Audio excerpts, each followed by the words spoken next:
And I never fit the shoe until I do it something. Yo, bracing myself like teeth, boy, it's the same old route on some new concrete. But homie, these tunes make you get a new idea. Hey, what's going on, guys? Welcome back to another episode on Bigger Profits. And today I'm actually going to be answering a question that I got on Instagram, which, by the way, again, if you guys have any questions, please just ask them. You can even ask them on the comments below. I love answering questions because I want to help you guys land your first deal, or I just want to help you guys understand the business of real estate investing, just because it changed my life and I know the value that it has. So definitely don't hesitate. Don't be afraid. Ask me anything about real estate investing, anything about my actual business model and my business itself. Just whatever I can do, however I can help, I definitely will. So we'll just go straight into the question that I got on Instagram from Linda_929. She asked, what's the best list to target for wholesale and the best list to target for creative?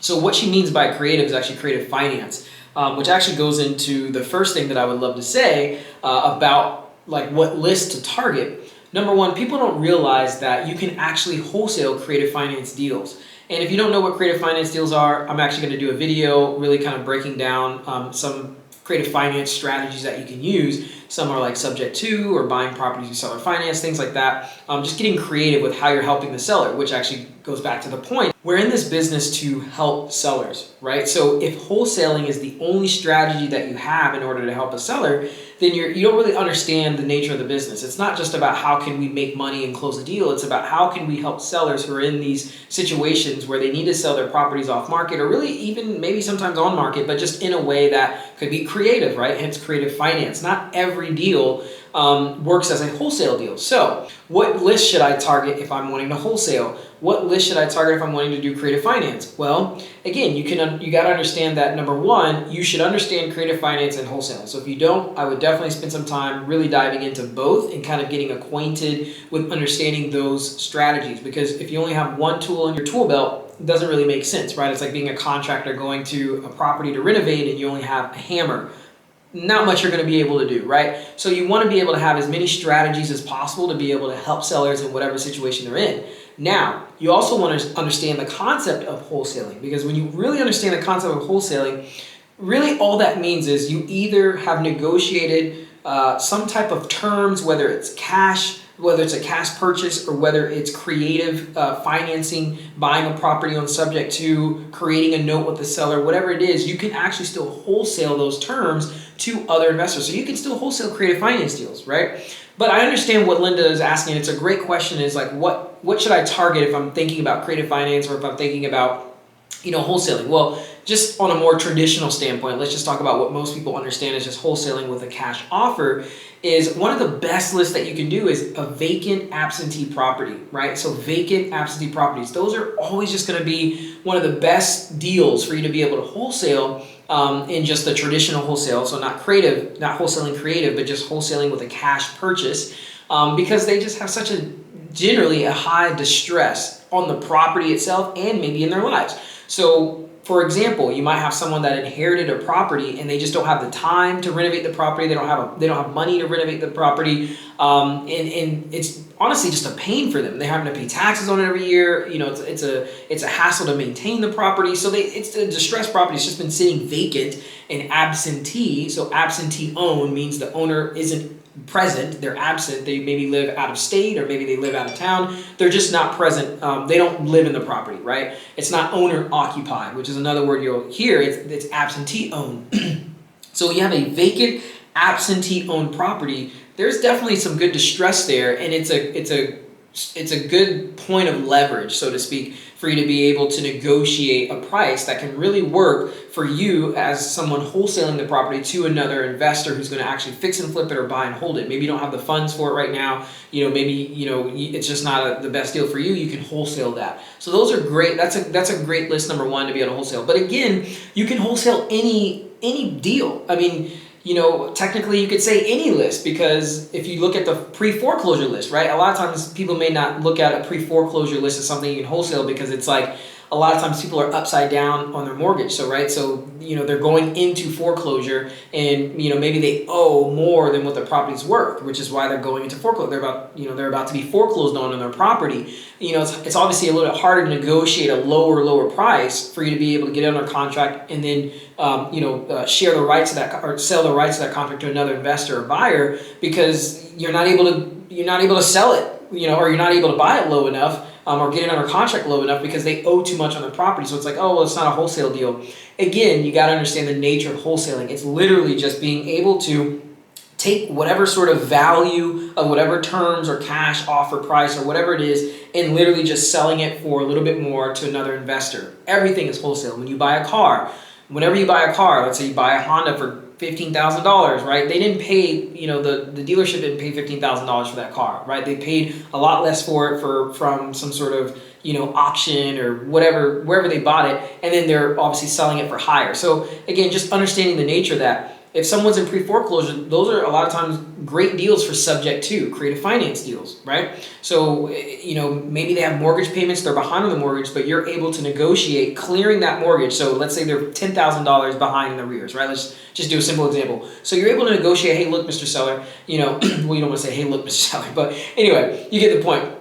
I said, Mr. Seller, there's actually other ways that we can buy properties and actually buy the property in a way that'll save you from going into a foreclosure and having that on your credit. We can actually take over the mortgage payments for you. So what if I could pay the mortgage payments for you, improve your credit, and then actually be able to give you a little bit of money to walk away from this deal, and now you don't have to go through a foreclosure. It's a great way to be able to buy a property subject to, which basically just means buying it subject to the existing mortgage. I'm not going to go into all the details of that because, again, I'll do another video explaining more about that. But basically, it now allows you to do a creative finance deal, right? So let's just say the mortgage payments are $500 a month. You know that the property can rent for $1,000 a month. So you just work out buying it, let's say at $100,000. You take over the mortgage payments, which would be $500. They're behind $10,000 in the arrears. So basically, at closing, what do you need? You need $10,000 to buy this $100,000 house. That's amazing, right? So do you think that there's another investor out there that would totally love to buy this deal where they can buy a $100,000 property, maybe you sell it to them for $15,000? So maybe the cash to table from the buyer is $15,000. So what that means is at closing, this is again wholesaling it to another investor. At closing, that investor is going to bring $15,000 down, or $15,000 to the table. So what happens is the title company or the closing attorney, whoever you're working with in whatever state, they're going to take that $15,000 that the investor brought, and then $10,000 is going to go to obviously clear that mortgage, right? And now the investor just bought through subject to terms a property that they pay $500 a month on, but they know it'll rent for $1,000, so that's how they can cash flow. And they didn't have to go get traditional financing or anything like that because financing is already in place. Hence the idea of subject to, buying a property subject to the existing mortgage, the existing financing. So where did that $5,000 go though when they brought the $15,000 to closing? That $5,000 goes to you. So just like a normal wholesale deal where you can make $5,000, $8,000, $10,000, $15,000, $20,000 by wholesaling or just selling the rights to purchase a contract that you negotiated with a seller, you can do the exact same thing with a creative finance deal. So guys, this may seem like a lot of information. Just understand, learning creative finance is a whole journey. It's a whole process. I'm still learning things today. But the idea is you can wholesale creative finance deals. So don't be afraid to dive into what creative finance is and how to do creative finance deals. Number one, because it'll, first of all, give you more tools to help sellers. That's first and foremost. Your goal is how can you help the seller out in whatever situation. So if you say, I'm a wholesaler, or you just wholesale, you're sort of limiting your mindset on how you could potentially help a seller if you only think wholesaling is one type, like wholesaling is just cash offer. But if you do understand that you can also wholesale creative finance deals, then you understand being just a wholesaler is not necessarily the worst thing. Now, I do believe that you should learn how to buy properties and own properties and do creative finance and create cash flow, because if you just are always selling the deal to someone else, then it's just a high paying job, right? Because every single time you get a deal, that's great. Even if it's a $30,000 deal, that's it. It's a one-time paycheck, right? But how can you get involved in real estate to where you get paid over and over and over and over again? And that you have to own properties, you have to own notes, do seller finance deals, things like that in order to do that. And you can do that through creative finance. But if you're not ready to actually own the property, buy it, take it down, you can still wholesale those creative terms to other investors, just like we talked about with the subject to deal. So what lists though are great for creative finance deals is landlords is a great list for creative finance deals. A lot of times landlords that are older in years. So if you're looking for a list specifically, targeting, someone who's owned a property for over, 15 years, the property's free and clear, and it's not owner occupied, but it's occupied. Non-owner occupied is what you'll hear. Non-owner occupied. So a property that is non-owner occupied, meaning the owner doesn't occupy it, but someone else does, generally means that obviously the owner's a landlord, a tenant is in there, and they've owned that property for over 15 years. A lot of times you'll find that these individuals, they have a free and clear property, and they kind of just don't maybe want to deal with being a landlord anymore. Or like this lead that I'm actually going to do a walkthrough on talking to this seller to kind of give you guys an idea of what this looks like. I just spoke to a seller the other day where he has a number of properties, probably 13, 14 rental properties, but he's selling some. Now this particular property that I was interested in, it's actually not in bad shape. It could use a little bit of work, maybe $10,000 to $15,000 of work, basically though to raise the rent. It's not like unlivable. There's a tenant in there, totally livable. It's a great rental property, but he's wanting to sell it. And I'm curious why he's wanting to sell it. Interestingly enough, it's a veteran. He's older in age, and the guy's been living there for like 15, 20 years. He's been a tenant with this guy, just living, I mean, maybe not 20 years, but very, very long time. I think it was like 11 to 12 or something like that, but it's been a very, very long time, basically. And that happens with landlords sometimes. They don't treat their business like a business. They treat it as if, every tenant is like their best friend or, and it's hard. Obviously, you fall in love with these people and you really want to help these people, and I get that. But you got to understand that property needs work. It needs some renovation, and to meet the market, to make sure that that property stays up to date with the value of properties in the area, he's going to have to do renovations. Now, if he does renovations, that means he's going to have to spend money on the property, right? He's going to have to put money into the property. Well, in order for you to put money into the property and still get a return, you got to raise the rent so that you're obviously getting your ROI back, right?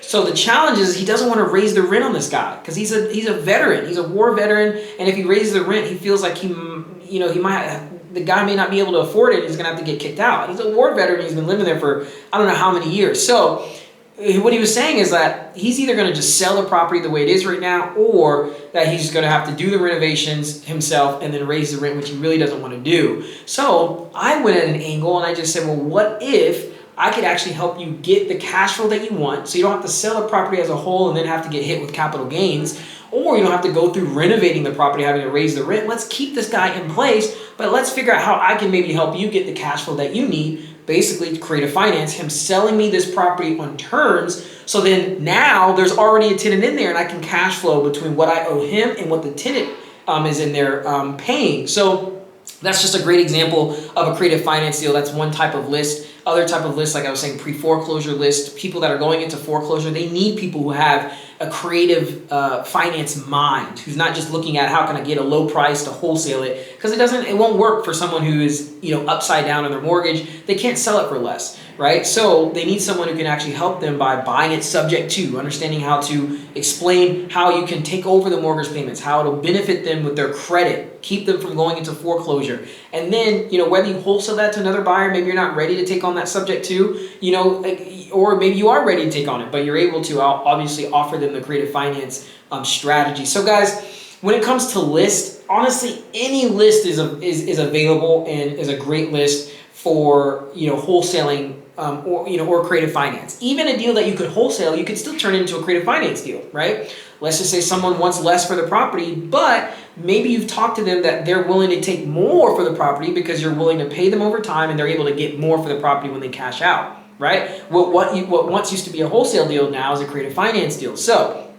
really any list can be a wholesale deal or a creative finance deal that can also be wholesale, either or. But it's a great question, Linda. I love that you're at least thinking about how can I target specific groups of people, but just understand you're targeting people that just have problems that need to be solved, period. At the end of the day, we're here to just solve problems. So the more problems that you can solve and the more tools you have in your tool belt to solve those problems, the better you're going to do in this industry, in this business. So thank you guys for watching this. Hopefully that made sense. Again, if you have any questions about real estate investing or about my business, I would love to answer them. Honestly, go ahead and ask your questions below. leave a question in the comment below. I would love to do a YouTube video explaining, at least my perspective on that question, and would love to help you guys out, and would love to help you close your first deal as well. So if you have any deals that you're looking at right now, and you would love to partner on them with me, or at least have me help you walk through how to actually close those deals, how to find buyers for those deals, how to negotiate, talk about creative finance, wholesale strategies, and things like that, then just hit me up, let me know. You can click the link below in the description, and I would love to work with you. So thank you for watching this video, and have a great day. God bless. Make you get a new ID. I'm trying to do my thing.